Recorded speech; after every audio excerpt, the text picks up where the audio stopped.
네, 지역가입자들 건보료 조정과 관련해서 아주 중요한 제도 변화가 시작이 됐습니다. 바로 사후정산제도라는 걸 도입을 한 건데요. 보험료 조정 제도를 악용한 분들을 정조준한 대책으로 볼 수 있겠습니다. 자, 이미 시작이 됐고 현재 안내문이 나가고 있습니다. 이 건보료와 관련해서 아주 중요한 내용이기에 오늘 해설 영상을 준비하게 됐습니다.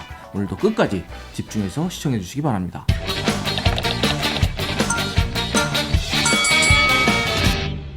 자, 이번 달 건보료 고지서 뒷면에 이런 안내문이 붙어서 나가고 있습니다. 2002년 9월 1일부터 조정제도가 변경이 된다는 내용입니다. 한번 읽어볼게요. 소득 발생과 보험료 부과의 시차 문제 완화를 위해 현재 폐업 사실 등이 확인되면 보험료를 조정하는 제도를 운영 중이나 가입자 간 형평성 확보 및 허위 신고 등의 악용 방지를 위해 조정 기준이 변경되고 우선 조정 후 확정 소득으로 정산하는 방식이 도입됩니다. 라는 내용입니다. 그래서 올해 9월부터 12월까지 이 부과되는 건보료는 내년, 그러니까 2023년 11월에 다시 정산을 해서 추가로 부과될 수 있다. 이런 내용이 안내가 되고 있습니다. 한마디로 유념해라. 그런 내용의 일종의 경고문이 나가고 있습니다. 자, 이게 무슨 소리냐? 이해가 좀 안 되는 분들도 있으실 겁니다. 우선 건보료는요, 사보험이야 본인이 원하는 만큼 가입을 하는 겁니다. 본인의 보장 정도, 그리고 본인의 건강 상태나 나이 등을 고려해서 보험료가 결정이 됩니다. 근데 건보료는 좀 다릅니다.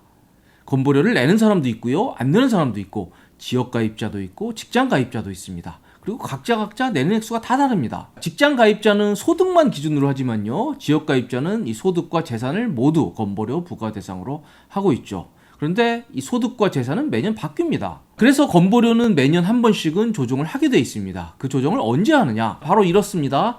직장 가입자의 경우에는 매년 5월에 하는 종합소득세 신고가 없죠.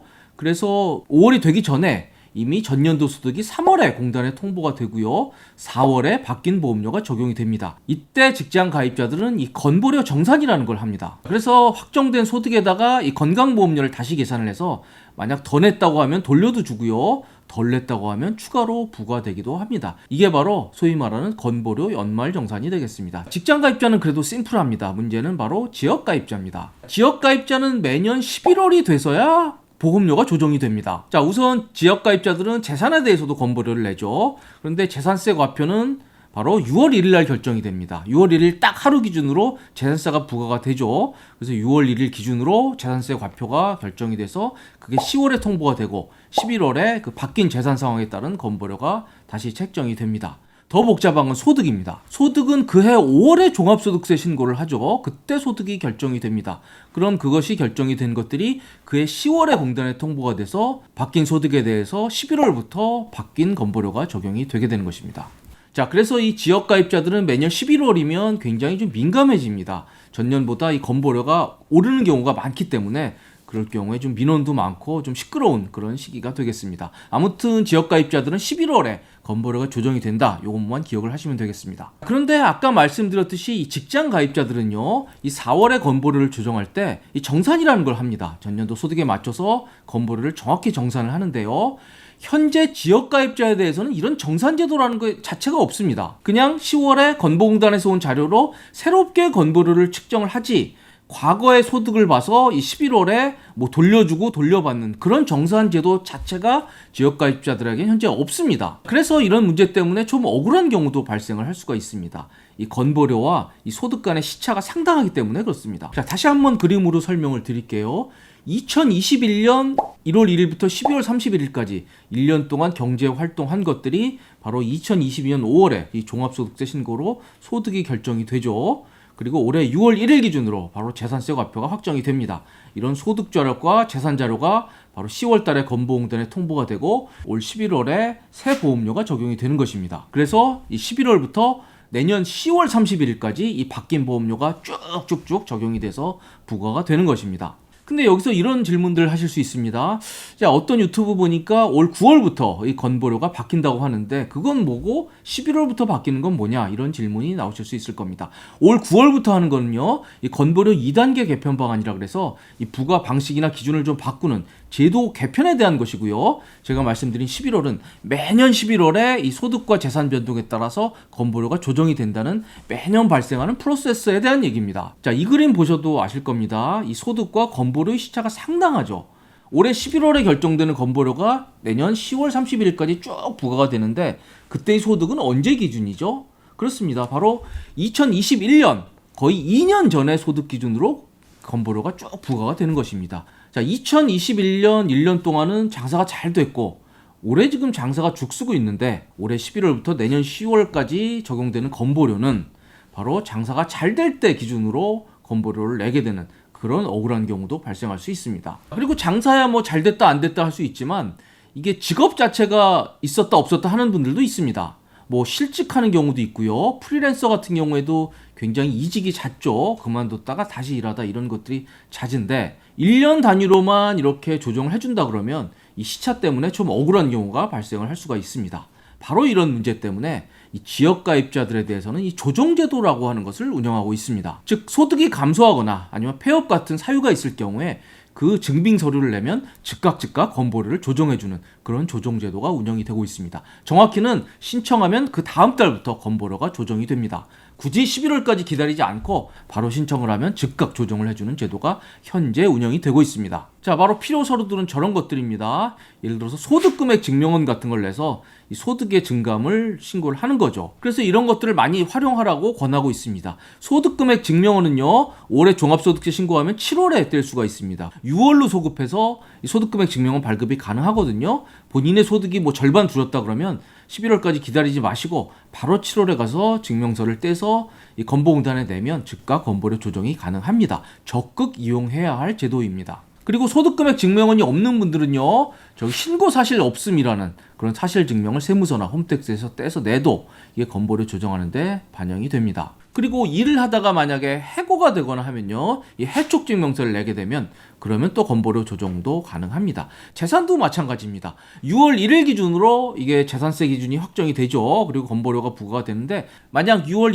1일까지 상가를 가지고 있다가 6월 2일날 상가를 팔았다 그러면 그거 기다리지 마시고요. 바로 판 거 등기부등본 떼서 건보공단에 제출을 하면 이 판 상가에 대한 건보료 조정을 즉시 해주도록 그렇게 돼 있습니다. 자, 지금까지 설명드린 이 지역건보료 조정제도는 너무나 좋은 제도고 또 여러분들이 그런 사정 변화가 있다 그러면 적극 이용해야 될 그럴 제도라고 생각이 됩니다. 그런데 이런 조정제도를 사후에 정산해서 추가로 건보료를 부과할 수 있다는 이번 달부터 나가는 일종의 경고문은 도대체 뭘까요? 이렇게 억울한 사람들 구제를 위해서 마련한 이 조정제도, 이걸 악용하는 사람들이 있습니다. 자, 아까 설명드렸듯이 이 지역가입자들은 이 본인의 재산과 소득 상황이 변동이 되면 그 증명서를 내면 바로 보험료를 조정을 해줍니다. 그리고 한번 조정을 받으면 그게 쭉 유지가 됩니다. 그리고 뭐 사후에 정산하고 이런 것도 없습니다. 다음에 11월까지 그 보험료가 쭉 유지가 됩니다. 바로 이런 시차를 이용을 하는 겁니다. 자, 그래서 이런 시차 때문에 뭐 불리한 경우도 있지만 유리한 경우도 분명히 있거든요. 그 유리한 상황을 이용을 하는 겁니다. 직장 가입자들이야 매년 4월에 사후 정산을 해서 뭐 돌려주거나 돌려받는 절차가 있지만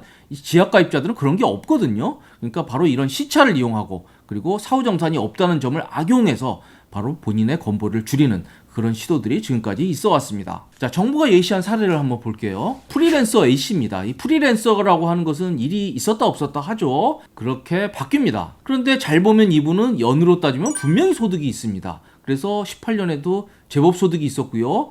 2019년, 2020년에도 연으로 따지면 분명히 소득이 있었습니다.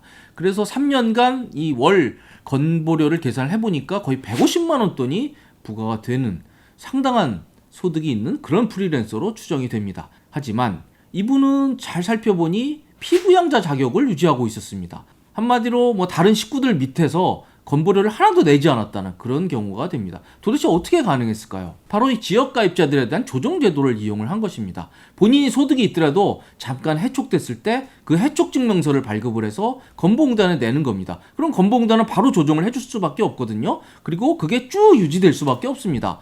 그리고 그게 그 다음에 11월에 다시 조정이 될 때는 뭐 또다시 해촉증명서를 내는 식으로 해서 계속 건보료를 내지 않았던 그런 사례가 되겠습니다. 자, 한마디로 이 지역가입자들을 사정을 감안해서 이 즉각 소득과 재산에 대한 변동상을 조정해주는 그런 제도와 여기에 1년에 한 번씩밖에 이 건보료를 조정하지 않고 그리고 사후 정산도 없는 이런 제도의 허점을 악용을 해서 저런 고소득자 프리랜서 A씨가 바로 건보료를 내지 않는 그런 경우가 발생한 것입니다. 자, 이건 분명히 문제가 있습니다. 그래서 저 프리랜서의 A씨에 대한 조정 제도는 유지를 하지만 그 다음에 11월에 이 조정제도를 사후정산을 하겠다. 그래서 A씨에 대한 이 소득을 전체적으로 봐서 문제가 있다 그러면 과거분에 대해서도 소급해서 추징을 하겠다라고 하는 게 바로 올 9월부터 나오고 있는 그런 안내문이 되겠습니다. 자, 그래서 이런 사후정산제도가 올 9월 1일부터 시작이 됐고요. 그래서 현재 안내문에는 올해 9월, 10월, 11월, 12월 이 보험료에 대해서